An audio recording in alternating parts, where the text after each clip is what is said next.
দেখতে দেখতে জীবন থেকে আরও একটি সুন্দর দিন চলে গেল। আজকের দিনটি তো খুব ভালো গেল। আমাদের মা ছেলের সব কিছু মিলিয়ে আলহামদুলিল্লাহ। তো হ্যালো এভরিওয়ান, আসসালামু আলাইকুম। কেমন আছেন সবাই? আশা করি সবাই ভালো আছেন। আর আপনাদের দোয়ায় আলহামদুলিল্লাহ আমরাও বেশ ভালো আছি। তো আপনাদেরকে সাথে নিয়ে আমার আরও একটি নতুন ব্লগ স্টার্ট করছি। এখন না সকাল বাজে প্রায় 6টার মতো। আমরা মা ছেলে কিন্তু অনেক সকালেই উঠি, তবে বিছানা থেকে উঠতে উঠতে আমাদের আরও 1-1.5 ঘন্টা চলে যায়। মানে ঘুম থেকে ওঠার পরেও আরও 1 থেকে 2 ঘন্টার মতোই চলে যায় আমাদের বিছানায় দুষ্টুমি করতে করতে আর খেলতে খেলতে।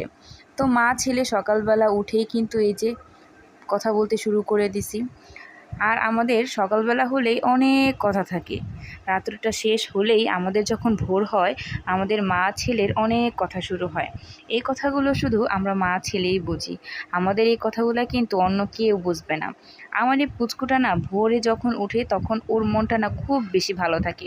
সে এইরকম আর সারাদিনে খেলে না। সে ভোরে যখন ওঠে তখন যতটা মানে হাসি খুশিভাবে হাত পা নাড়ায় নাড়ায় খেলাধুলা করে, সে কিন্তু সারাদিনে তেমনভাবে আর মানে এই মুডটা তার থাকে না। কেন জানি তার এই ভোরটা খুব পছন্দ। যাই হোক, তার সাথে সাথে আমারও না এই ভোরটা খুব পছন্দ। মানে তার সাথে এই কাটানো দিনগুলো আমার অনেক মানে সারা জীবন মানে স্মৃতি হয়ে থাকবে। বলে না, যে দিনগুলো যায় সেগুলো খুব ভালো যায়, যে দিনগুলো আসে সেগুলো কিন্তু তেমন একটা ভালো আসে না। আমাদের অতীতের দিনগুলো যেমন ছিল, আমাদের বর্তমান দিনগুলোই কিন্তু তেমন না। আবার বর্তমানের দিনগুলো আমাদের যেমন যাচ্ছে, ভবিষ্যতের দিনগুলোই কিন্তু আমাদের তেমন যাবে না, আশা রাখি। তো আল্লাহ পাক আমাদের জীবনে কি রাখছে, কিভাবে দিন রাখছে আমরা কেউই বলতে পারি না। তবে হ্যাঁ, ভালো ভালো থাকবো এটাই হচ্ছে আশা করি। তো যাই হোক, আরও একটি সকাল শুরু। তো এই যে সকালবেলা ঘুম থেকে উঠেই নিত্যদিনের কাজকর্মগুলোই কিন্তু শুরু হয়।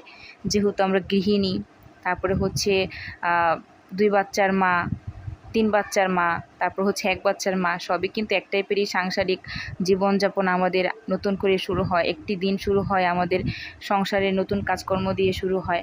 তো যাই হোক, পুচকুটাকে সকালবেলা শোয়াই দিয়ে তারপর হচ্ছে আমরা মা ছেলে দুজনে ফ্রেশ হইলাম। তো ফ্রেশ হতে হতে আমার পুচকু সোনাটা উঠে গেছে। মানে সে তো আগে থেকেই উঠেছিল, তবে শুয়ে শুয়ে খেলতেছিল। তো এখন আর শুয়ে শুয়ে খেলবে না। তো তাকে কোলে নিয়ে আবার একটু আদর করলাম। যতই আদর করি না কেন, বাচ্চাদের মানে মনে হয় যে আদর আর শেষ হয় না, আরও আদর করি আরও আদর করি এমন মনে হয়। তো তারপরে ও দাদুর কাছে একটু দিলাম। ও দাদুর কাছে দিয়ে আমি চাটা রান্না করলাম, চাটা বানাইলাম। তো আজকে সকালে চা খাবো হচ্ছে সুগার রুটি দিয়ে। আমরা এটাকে সুগার রুটিই বলি, আবার এটাকে বাকরখানিও বলে। তো যাই হোক, এই জিনিসটা দিয়ে আর কি চা খাইতে খুব বেশি মজা লাগে। তবে ব্যাপারটা কি, এটা দিয়ে চা খেলে প্রচুর পরিমাণে পেটে একটু সমস্যা করে। মজাদার জিনিসগুলো না একটু বেশি সমস্যা হয় শরীরের জন্য। তো যাই হোক, তবুও খেতে হবে। তবুও আমরা খাই বাঙালিরা, আমাদের ভেজাল যে জিনিসগুলো থাকে সেগুলোই হচ্ছে খাইতে ভাল লাগে। তো তারপরে পুচকুসোনা ও দাদুর কোলে কান্নাকাটি শুরু করে দিল, আর থাকবে না। তো তাকে হচ্ছে নিয়ে আসলাম। তাকে নিয়ে এই যে চা খাইতে বসছি। পুচকুটা না আমার কোলে থাকা অবস্থায় যদি আমি কোনো কিছু খাই তাহলে কিন্তু ওর একটু কষ্ট হয়। তবে ও এই কষ্টটা করতে রাজি আছে। ওর মা ওকে নিয়ে খাবে, ওর এটাই পছন্দ। তো যাই হোক, তার সাথে একটু কথা বলতেছিলাম আর হচ্ছে চা খাইতেছিলাম। দুধ চায়ের সাথে না এই সুগার রুটিটা খুব বেশি ভালো লাগে। তো চা খাওয়া দাওয়া করার পরে আরও যেন কী করছিলাম ভুলে গেছি। তারপরে হচ্ছে এখন দুপুরে রান্নাবান্না করার পালা। রান্নাবান্না তো করতেই হবে। সকালে ঘুম থেকে উঠলেই কিন্তু এই রান্নাবান্নার কথা আমাদের গৃহিণীদের আগে মনে পড়ে যে কী রান্না করব কী রান্না করব। তো যাই হোক, এখন আর তেমনটা সময় পাই না এটা চিন্তা করার মতো, কারণ সকাল থেকে শুরু হয় 2 বাচ্চার ঝামেলা নিয়ে। ওদেরকে মানে খাওয়া দাওয়া, ওদেরকে পরিষ্কার রাখা, মানে সব কিছু মিলিয়ে আর রান্নাবান্নার চিন্তা তেমন মাথায় আসে না। রান্নাবান্নার চিন্তা আসে কিছুক্ষণ পর। তো যাই হোক, এখানে যে পাঙ্গাস মাছই ছিল সেটাই বের করে নিচ্ছি। আর এখানে হচ্ছে ভিজায় নিচ্ছি। মাছটা কতক্ষণ ভিজবে আর আমি বাকি কাজগুলো করতে থাকবো। দুপুর বাজে 12টা। এখন হচ্ছে রান্নাবান্না শুরু করছি, মানে ভাত বসাই দিছি। তারপর হচ্ছে মাছ বের করে নিছি ভুনা করার জন্য। পাঙ্গাস মাছই ভুনা করছি। ফ্রিজে আর কোনো মাছ নেই, শুধু পাঙ্গাস মাছই আছে। তো কী আর করা, সেটাই হচ্ছে ভুনা করব।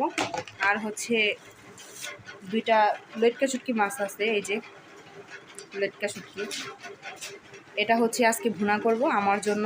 আমার আর পাঙ্গাস মাছ খাইতে ইচ্ছা করতেছে না আজকে। তো এটার জন্য এই মাছ দুইটা আমার জন্য ভুনা করবো, তাতেই আমার হয়ে যাবে। আর হচ্ছে ডাল রান্না করব, কি আর করার, এগুলোই রান্না বান্না করি আজকে। তো চলো। তারপরে এই যে এখানে তাড়াতাড়ি করে যা যা আমার যাবতীয় কাটাকাটি দরকার সেগুলোকে সব করে নিতেছি। এখানে যে 2টা শুটকি মাছ তোমাদেরকে দেখাইলাম সেটাই কাইটা নিতেছি, আর বাকি পেঁয়াজ টেয়াজ তারপর ডাল টাল যা যা লাগে সব কিছু করে নিয়েছিলাম। তো তারপরে যে রান্নাবান্না শেষে না আমি যেখানে সব কিছু এই যে গুছায় গুছায় রাখতেছি, এখানে হচ্ছে সব রান্নাবান্নাই হচ্ছে আমার কমপ্লিট, শুধু চুলার মধ্যে আমার ডালটা আছে। ডালটা এখন পর্যন্ত মানে কমপ্লিট করতে পারি নাই, কারেন্টের জন্য কোনো কিছু কমপ্লিট করা যায় না, যেহেতু কারেন্টে রান্না করি। কি হয়েছে মামনি?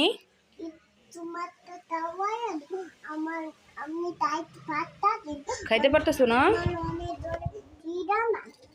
আচ্ছা আমি খাওয়াই দিই, দাঁড়াও না।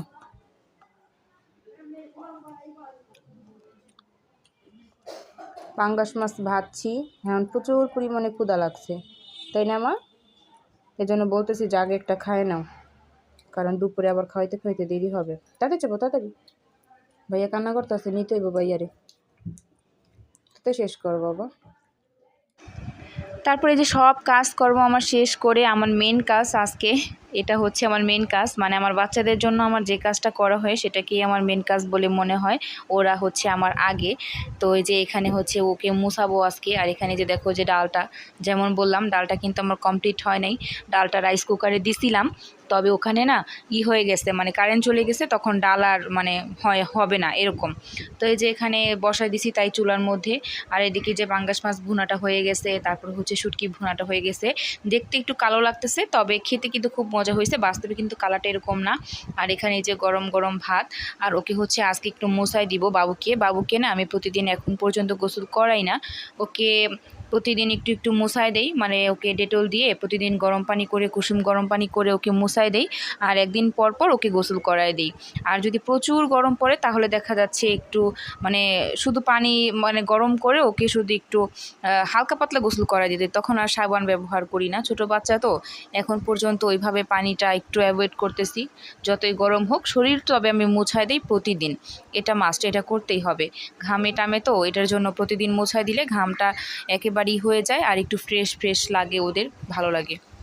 আর ওকে যদি আমি গোসল করাই বা ওকে যদি আমি মোছায় দেই, তাহলে ওকে মোছানোর আগে বা গোসল করানোর আগে ওর যা যা যাবতীয় প্রয়োজন আমি সব সামনে নিয়ে নিই, কারণ আমি একা, কারণ আমার সামনে তার অন্য কেউ কাজ করার মতো নাই, কারণ ভেজা অবস্থায় তাহলে আবার ওকে নিয়ে ঘোরা লাগবে। তো এটার জন্য সব প্রয়োজনীয় জিনিস আগে আমি আমার সামনে নিয়ে নিই, জানি কোনো খোঁজাখুঁজি করতে না হয়।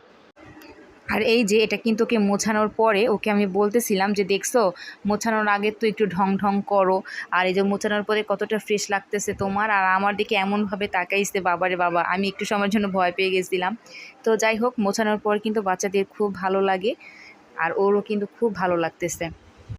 তো যাই হোক, অনেক কথা বললাম, আজকের ব্লগটা কিন্তু এই পর্যন্তই। তো সবাই ভালো থাকো, সুস্থ থাকো, আমার জন্য দোয়া করো, আমার বাচ্চাদের জন্য দোয়া করো। আল্লাহ হাফেজ।